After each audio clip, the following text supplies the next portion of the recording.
The Bad Batch season 2 and 3. Overall, I really enjoyed both seasons. Like, I honestly don't really have anything to complain about. Yeah, as far as like season 2, like when it came to season 1, like I really thought it was just going to be kind of like a self-contained story. I thought it was just going to be kind of like the fallout after the events of Revenge of the Sith with Order 66 and then wiping out all the Jedi. And then of course with the Bad Batch, being immune to the chip that was implanted in all the clones to make them turn against the Jedi and everything like that. So I really wasn't expecting there to be a season 2 or a season 3 for that matter. Really thought it was just going to be the Bad Batch, trying to take care of Omega, who's this kind of unaltered clone, kind of like Boba Fett was, and they're trying to take her to like a safe haven. And then as the story goes on, like the Bad Batch members get sacrificed one by one, and then they eventually get Omega to the safe haven, and then she lives happily ever after and everything like that. So I wasn't expecting like the whole cliffhanger of the Bad Batch on the run, and then the different villains are going after them, especially Hemlock. Yeah, I really thought like Hemlock was a really cool character. It was really cool seeing his whole arc throughout season 2 and 3 as kind of like the main antagonist who's going after the Bad Batch. I guess my only criticism is that I kind of wish that there was a little bit more sacrifice within the Bad Batch characters. Like I really think that the whole sacrifice of Tech for the rest of the Bad Batch was really cool, really emotional scene. As season 2 is going on, I really didn't think like, oh, I guess they're not really going to sacrifice the characters. I know it's like kind of like a kid-friendly Disney Plus show. They're not going to kill any of these characters off. But then once they got to the episode where Tech actually gets killed and they don't bring him back, because like I thought like they're going to kill him off and maybe bring him back at the end of the season or in season 3, but like nope, they kill him off and yeah, he's gone. Like, oh dang, okay. I was getting like really emotional during that scene, and the characters felt that way too. So as season 3 was going on, they were hinting at like Wrecker getting killed off or like Crosshair getting killed off and all this stuff, but obviously they survived. Spoiler alert if you haven't seen it yet. But yeah, I really thought like the character development was really cool. Like it's really cool seeing more development for Crosshair. He turns away from the Bad Batch and kind of gets wrapped up in the Empire, trying to search for the Bad Batch. But then as the story goes on, his heart changes. He sees how the Empire is treating all these different clone troopers and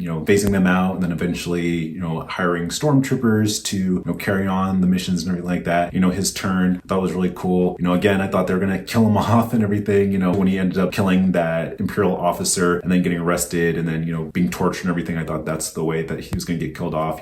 He's gonna have a redemptive moment and then get sacrificed, but he survived, which is fine. Processing it more, having the characters be killed off, I guess doesn't really make a difference because Omega is kind of like the heart of the show, and the fact that the Bad Batch survived till the end to help Omega finally be free from Hemlock and all the Imperials and everything like that. I thought that was really cool. And then kind of opening the door up for more adventures for Omega to be in.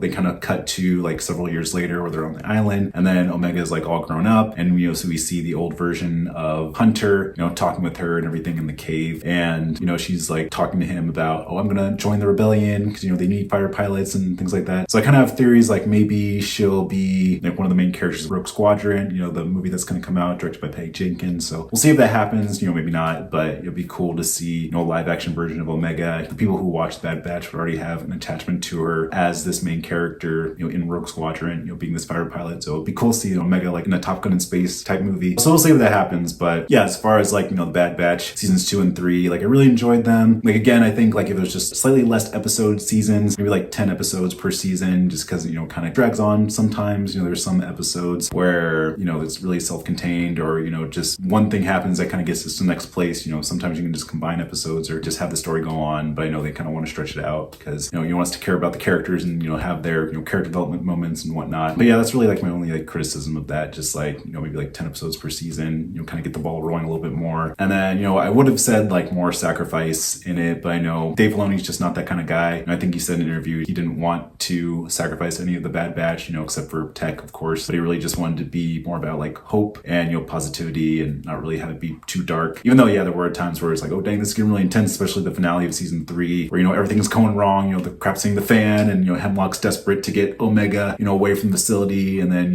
continue his plan of Project Necromancer. But yeah, overall I think it was like really good 2 seasons. I really enjoyed them, and yeah, I'm definitely gonna miss watching these characters. I really did grow attached to Hunter and Wrecker and Crosshair and Echo and Omega and all the other characters. Yeah, even like Emery and Nalase and all the characters who helped them out during the finale of season 3. I thought was really cool, and even Fiji Noah, I thought she was really cool too. But yeah, overall, yeah, it was a really great couple seasons. Had a really good time, and yeah, hopefully we can see these characters more in other future Star Wars projects. And yeah, we'll see how it goes. But yeah, awesome show.